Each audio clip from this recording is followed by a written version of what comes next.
On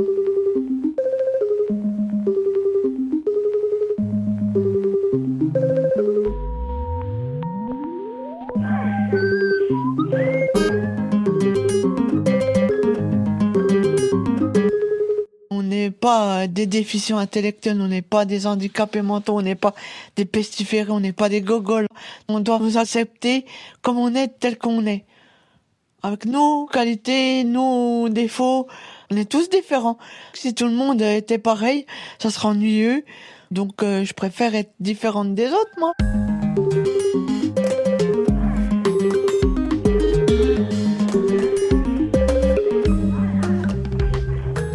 Bonjour, c'est Charlie. Aujourd'hui dans Parcours, le podcast qui donne la parole aux invisibles, nous allons aller à la rencontre de Florence Jablonski. Alors d'un côté, il y a Madame la Présidente, élue à la tête de Nous aussi, une association nationale de défense des personnes handicapées intellectuelles. Madame la Présidente sillonne la France pour faire connaître leurs droits et elle défend la cause des siens auprès des ministres ou des parlementaires européens. Et de l'autre côté, il y a la Florence qui vit à Vesoul et travaille dans un ESAT, une structure médico-sociale destinée aux personnes en situation de handicap. Pour cet épisode de Parcours, Aurore Chailloux a rencontré les deux Florence. Rejoignons-les à Dunkerque, juste avant le début du congrès, organisé en décembre dernier par l'association Nous aussi. Ce jour-là, notre journaliste retrouve Madame la Présidente.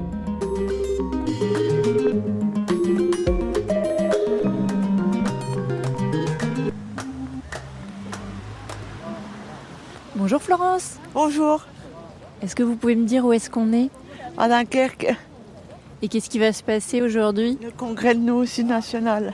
Qu'est-ce qui vous donne le sourire? C'est de voir tout le monde, c'est de faire un bon congrès, quoi. Voilà, c'est ça qui me rend le sourire, parce que j'ai le trac, mais j'essaye de montrer que... Vous essayez de le cacher? Ouais, voilà.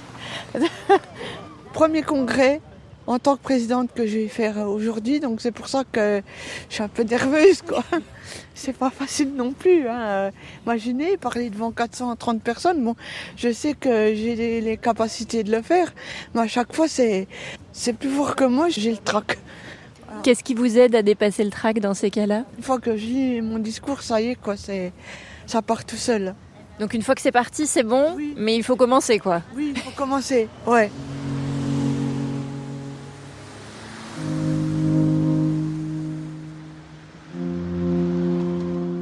Je m'appelle Florence Jablonski.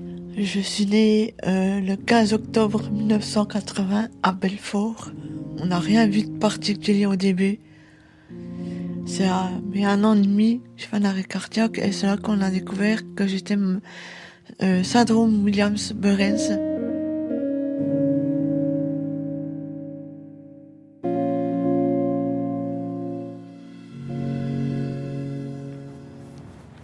Alors là on arrive où? On arrive au palais des congrès. On va faire le congrès.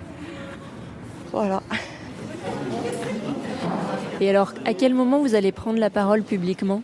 Tout à l'heure, au congrès dans l'hémicycle. Voilà. Et pendant les tables rondes, est-ce que vous allez prendre la parole? Peut-être j'aurai des réactions, oui. Ouais. Syndrome Williams-Burens, c'est, on dit de nous qu'on est des lutins. Le visage de lutin, en fait.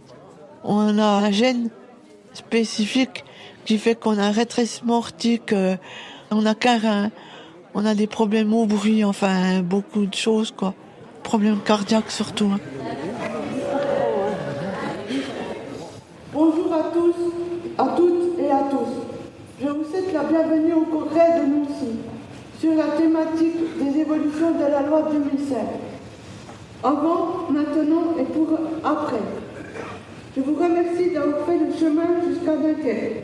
Merci aux adhérents, personnes de soutien, personnes intéressées et politiques présentes. Merci aux associations qui soutiennent les délégations. J'ai fait l'école normale. Je suis allée à la maternelle, CP, CE1, CM1. Et puis je me suis aperçue que j'avais des difficultés. Les problèmes, j'arrivais pas à les résoudre. L'écriture, ça allait. Conjugaison, des fois des fautes d'orthographe, enfin, il y avait du retard, quoi, hein. Beaucoup de retard. J'étais tout le temps avant-dernière. Je ne savais pas pourquoi. Ce que je voyais, c'est que ça n'allait pas, quoi. Je voyais que j'étais pas comme les autres. Ça me perturbait. Les instituteurs étaient très bien. Bon, ils remarquaient aussi qu'il y avait des difficultés, hein. Bon, je l'ai signalé à un moment, je lui ai dit, il faut faire quelque chose, quoi. Je ne peux pas rester comme ça. Je suis allée aussi dans une classe spécialisée. C'était toujours pareil, quoi. C'était pas facile non plus, hein. On était bienveillants avec moi. On était très gentils et j'ai découvert la différence quand je suis allée à Mézières, quoi. C'était très différent à Mézières. Mézières, c'est le nom du village où se trouve l'IME, où va Florence de ses 10 ans jusqu'à sa majorité. Un IME, ou Institut médico-éducatif, prend en charge des enfants et des adolescents porteurs d'une déficience intellectuelle. Florence a des cours de français et de maths, avec plus d'explications et un rythme qui lui convient davantage. Elle participe à des ateliers de cuisine, de couture, de repassage. Pendant toute cette période, elle est en internat. Tous les week-ends, on revenait en famille et c'était compliqué le lundi. On attendait le bus. La première fois que j'y suis allée, je voyais tout le monde pleurer, ça me faisait rire. Je me dis, mais pourquoi ils pleurent, et puis etc. Le lundi suivant, c'était moi qui pleurais aussi, hein. On était que des filles en internat et on était des vrais rosses. Enfin, pas moi. Moi, j'étais gentille et tout. Mais justement, elle remarquait que j'étais trop sérieuse. Moi, j'insultais pas les éducateurs, ni les profs, ni quoi que ce soit. Je faisais jamais de problème. Je me faisais traiter de gogole, de mongole, de macaque. Enfin, tous les mots possibles et inimaginables qu'on disait, quoi. Jablonski, Jablonski, enfin, voilà, quoi. Des trucs de gosse, quoi. À 18 ans, Florence quitte Mézières pour Vesoul. Elle intègre un ESAT, un établissement et service d'accompagnement par le travail. Au congrès de Nous aussi, il a beaucoup été question des ESAT. La loi prévoit de les faire disparaître progressivement et d'intégrer les travailleurs en situation de handicap aux entreprises ordinaires. Cette évolution inquiète beaucoup les adhérents de Nous aussi.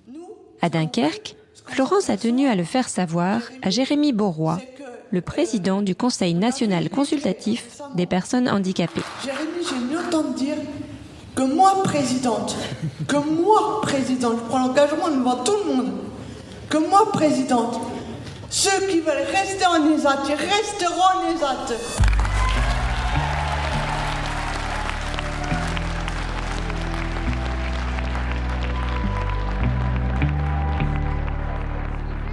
J'aimerais bien aussi venir vous rencontrer à Vesoul.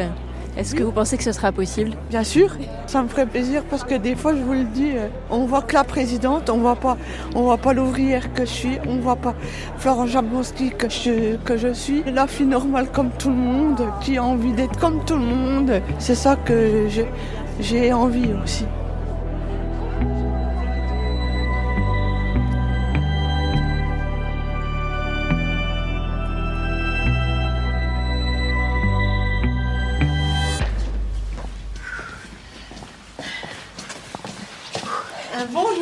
Bonjour Florence, comment allez-vous ? Très bien. Ça fait plaisir de vous revoir. Alors aujourd'hui, je rencontre Florence Jablonski, la travailleuse en ESAT. Oui, exactement. Avec sa tenue de travail, j'ai une veste de protection, des chaussures de sécurité, des fois avec des gants, des fois pas, ça dépend. Donc, je vais vous montrer mon équipe.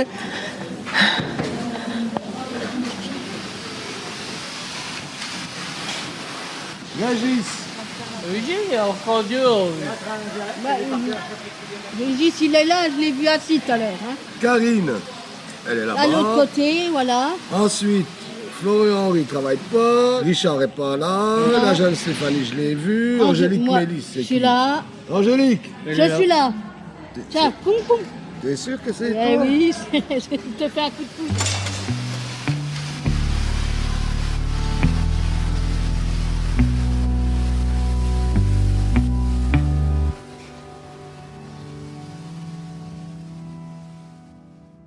Est-ce que vous pouvez nous montrer votre travail ? Oui, Je travaille pour Compo. C'est des produits de jardin qu'on conditionne dans des box. Je prends mon cutter, je coupe le carton.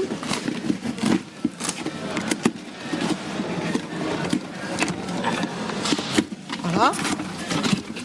Et voilà, je l'aplatis, et je le mets dans la benne.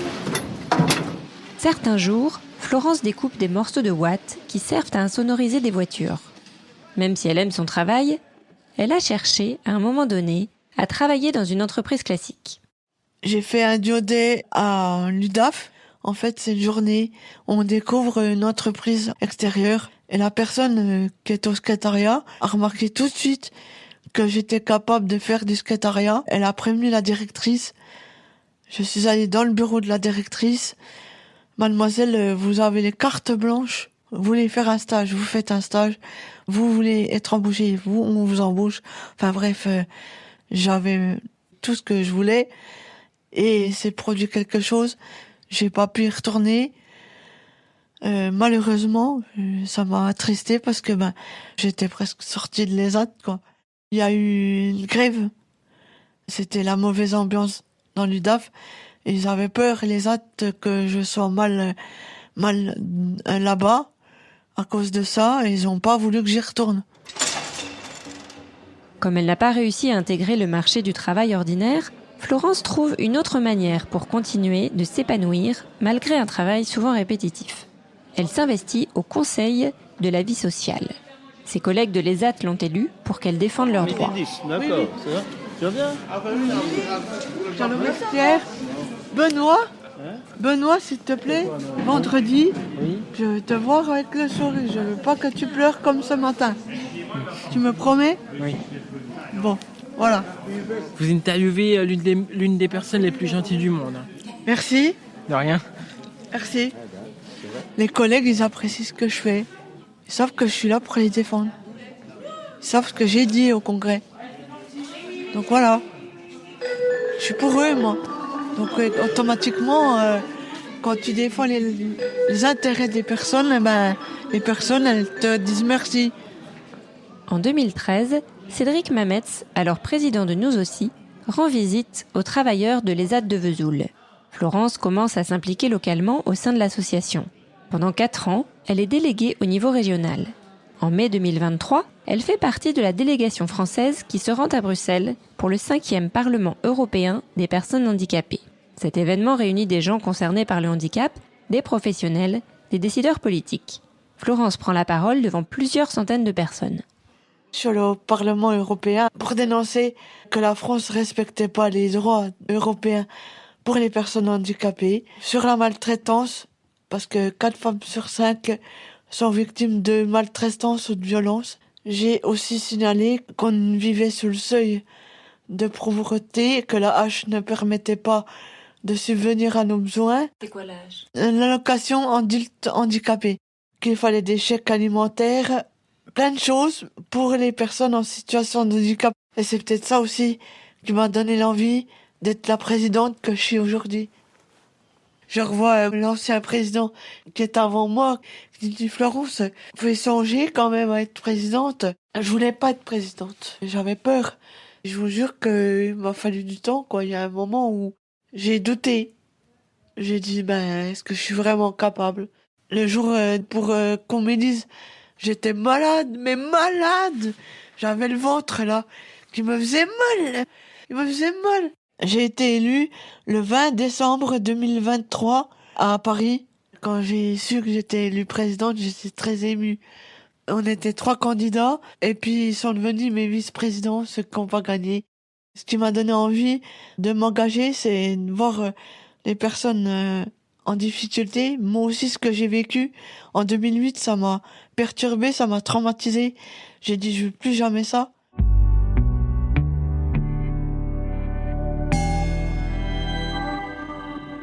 Ce dont parle Florence, c'est une opération à cœur ouvert qu'elle a subie en 2008. Aujourd'hui encore, quand elle raconte ce qui s'est passé, elle est très en colère. Elle a été blessée par la manière dont les soignants lui ont parlé. Ils étaient trop directs, trop sévères. Pourquoi t'as pas mangé? Pourquoi t'as pas vu? Ils ont même pas vu que je réagissais mal à ce qui se passait. Ils m'ont envoyé une diététicienne. La diététicienne, elle m'a posé la question, pourquoi tu manges pas? J'ai dit, parce qu'il y a pas de sauce. Ils ont pas compris. J'étais harnaché de bas en haut, la sonde, enfin les fils partout, ça faisait mal. Il fallait que je prenne des cachets partout. C'était une horreur. C'était insupportable de voir tout ça. Puis en plus de savoir que j'allais peut-être mourir. Normalement, les soignants, ça devrait être bienveillant, faire attention. Entre les médecins, il n'y a pas de communication non plus. Peut-être un peu dire, ouais, attention, il y a une personne qui est handicapée, faut faire attention à elle, elle est très fragile, elle est très sensible, elle peut vite s'énerver. Je suis sortie de l'hôpital, j'étais traumatisée. À vie. J'arrivais pas à m'en sortir, et ce qui m'a permis de m'en sortir, c'est justement nous aussi. Parce que j'accepte mieux mon handicap depuis que je suis un nous aussi. Avant, j'acceptais pas mon handicap. Nous aussi, ça a été une bouée de sauvetage pour moi. Moi, mon travail, c'est de savoir ce qu'ils veulent, les personnes, et de le dire aux instances où je vais, et d'écouter ce qu'ils me disent aussi, pour après, avec nous aussi, prendre des décisions, quoi. Prendre des décisions qui nous concernent, nous. C'est important que ça soit nous qui prenions les décisions, et pas les autres qui décident à notre place. C'est ce qu'on faisait avant, et maintenant c'est fini. C'est tant mieux. Est-ce que vous pouvez m'expliquer ce que c'est que le FALC? Oui, le FALC, c'est le facile à lire et à comprendre. C'est pour nous faciliter la compréhension. Des personnes aveugles, elles ont besoin de leur canne. Les personnes sourdes, elles ont besoin d'apprendre le LSF. Moi, j'ai besoin du FALC. On a besoin de bienveillance. Qu'on nous parle gentiment, calmement. Qu'on nous explique des fois 2 à 3 fois, tranquillement. On a besoin qu'on nous facilite les choses, quoi, voilà. Tout simplement parce qu'on a plus de difficultés que les autres. Pour remplir ses missions de présidente de Nous aussi, Florence a besoin de comprendre les politiques publiques du handicap. Pour l'aider, elle est accompagnée par Daniel, dont le rôle est d'être personne de soutien. Quand elle m'explique ce qu'il fait, je me dis qu'il est en quelque sorte son chef de cabinet.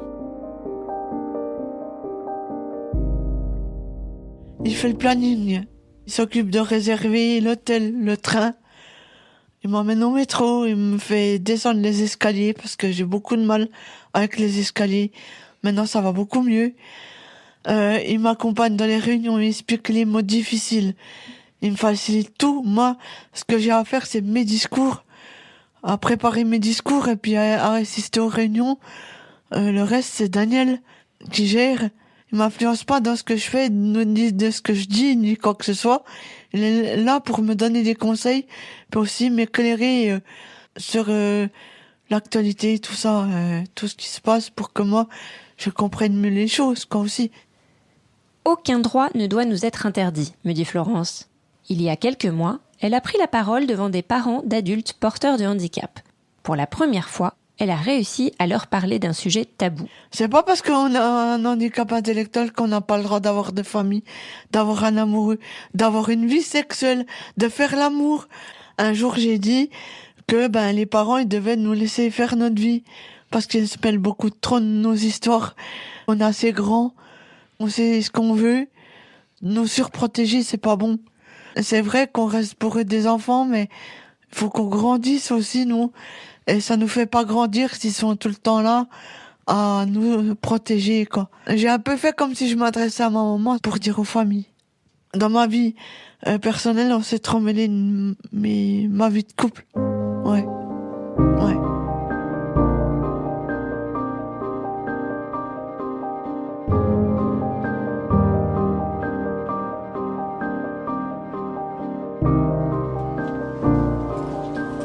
Le vestiaire pour s'habiller.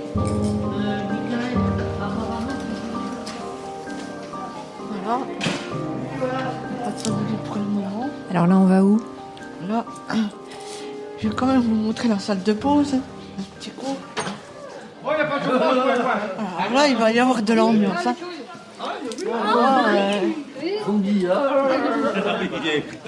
Et puis, on prend notre pause, on discute après le repas. avant que ça sonne. Voilà quoi, c'est un moment de temps de pause où les gens peuvent discuter ce qu'ils veulent. Stéphane. Oui. Voilà. C'est mon ancien copain qui est quand même resté mon ami. On s'entend bien, on se parle, on s'entend bien. On a été 20 ans ensemble. 20 ans. Voilà. Ça marche. Et donc là, tout le monde attend la sonnerie, c'est ça? Oui. Enfin, il y a plusieurs groupes. Hein. Donc nous, ceux qui ont mangé à midi 10 commencent à 1h10. Ceux qui ont mangé à midi et demi, ils commencent à 1h30. Maman qui m'a empêché quand j'étais petite de décider et tout ça. Elle pensait tout le temps pour moi et après, quand j'ai eu mon propre appartement, j'ai pris mes décisions toute seule. J'ai pu choisir ce que je voulais toute seule. Et ça m'a fait grandir. Quand j'ai du temps libre, je vais au restaurant. Je vais souvent au restaurant. Et j'aime bien aussi aller me promener à Besançon, aller au casino. Je dépense pas tout mon argent. C'est juste pour me faire plaisir. C'est 50 €. Et puis je gagne pas, tant pis. C'est pour mon plaisir, je me balade. Je vais dans la famille, je me repose. Puis j'aimerais partir en vacances aussi, voilà. Me faire dorloter, les jacuzzis, les massages, la piscine. Enfin bref, genre terme, genre choses comme ça, quoi, avec... pour me... Ouais. Pour vous ressourcer, vous reposer. Oui, parce que je suis souvent en Bretagne chez papa, ou alors chez maman. Pendant les vacances, là j'ai besoin vraiment de partir. Là, il faudrait que je parte quand même, parce que là, je sens que c'est dur quand même. Ouais, faut que je parte. Absolument que je parte. L'autodétermination, c'est prendre des décisions pour soi. Savoir ce que je veux pas. Ce que j'ai envie, ce que j'ai pas envie. Et puis le dire, surtout. C'est surtout pouvoir le dire. On nous écoutait pas avant. On était mis de côté. On était considérés comme des pestiférés. Maintenant, on est considérés comme des personnes intelligentes et tout. Mais il faut encore du progrès, quoi. La loi, il faut qu'elle évolue encore. C'est le regard de la société qui doit évoluer. Les gens se rendent pas compte encore de ce que c'est que le handicap intellectuel. Une expression, j'aime pas du tout. C'est handicapé mental. On n'est pas handicapé mental. On est des personnes comme tout le monde. Pour nous, ça veut dire qu'on est dingo, quoi, qu'on est fou, qu'on est des personnes qui sont pas intelligents, quoi. Je veux pas dire non plus qu'on est des Einstein, mais bon, on a quand même nos facultés, quoi, voilà. Débile mental. Oh là là, c'est une horreur. Déficience intellectuelle, ouais, c'est bien ça. Personne en situation de déficience intellectuelle, ou même tout simplement nous appeler par nos prénoms, nos noms, c'est beaucoup mieux, c'est la chose la mieux à faire, je pense. On est Daniel, on est Florence Jablonski, on est ci, on est ça. On n'est pas des déficients intellectuels, on n'est pas des handicapés mentaux, on n'est pas des pestiférés, on n'est pas des gogoles. On doit nous accepter comme on est, tel qu'on est.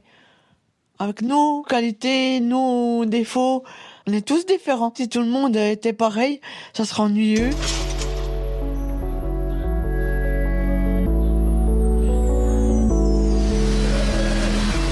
Avant de partir à 16h30, les moniteurs, ils font avec nous le top 5. C'est-à-dire qu'on fait le bilan de la journée écoulée. Par exemple, l'activité, est-ce qu'elle a été bonne ou pas? Elle est bonne, on met un vert. Elle était moyenne, on met un orange. Pas bon du tout, on met un rouge. La qualité, est-ce qu'elle était bonne? Un vert, un orange ou un rouge suivant comment que ça a été. La sécurité, est-ce que tout le monde a respecté la sécurité?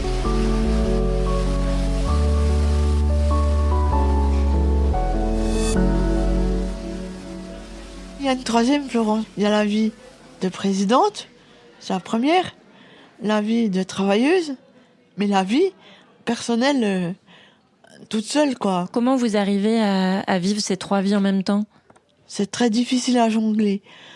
Ce que j'arrive mieux à faire, c'est nous aussi, ma vie de travailleuse, pour retravailler ça, puis la vie personnelle, c'est rouge. C'est très rouge.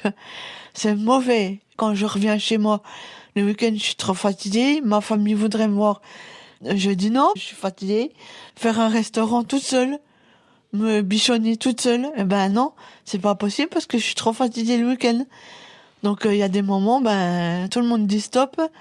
Florence, faut qu'elle se repose et puis qu'elle ait sa vie privée, qu'elle ait sa vie personnelle, qu'elle soit heureuse, quoi, parce que je n'y suis pas. Je n'y suis pas. Au congrès à Dunkerque, vous avez dit que le maire de Vesoul vous avez sollicité pour être sur sa liste. Oui. Ça va pas faire moins d'activités, tout ça? Non, ça va pas faire moins d'activités, non. Ça, c'est clair.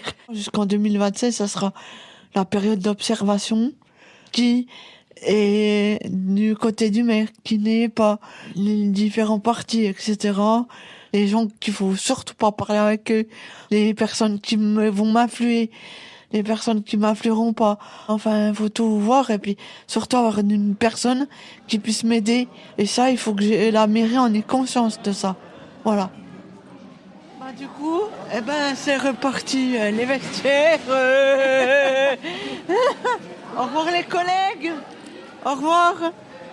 Les collègues, au revoir. Merci. Merci pour ce matin.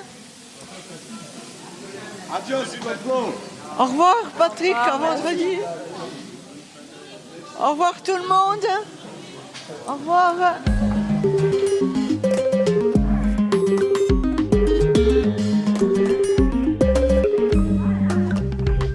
Au revoir Florence, à bientôt. Alors depuis ce tournage, nous avons eu des nouvelles de Florence. Eh bien sachez qu'elle a été élue à Vesoul sur la liste du maire sortant dès le premier tour. En France, les conseillers municipaux porteurs d'une déficience intellectuelle sont encore rares. Mais cet exemple nous montre que c'est possible. Merci d'avoir écouté Parcours, le podcast qui donne la parole aux invisibles. Chaque mois, nous vous emmenons à la rencontre de femmes et d'hommes qui, pour surmonter les difficultés, agissent. Et pour ne pas manquer les prochains épisodes, abonnez-vous à Parcours, likez, partagez. À la prochaine.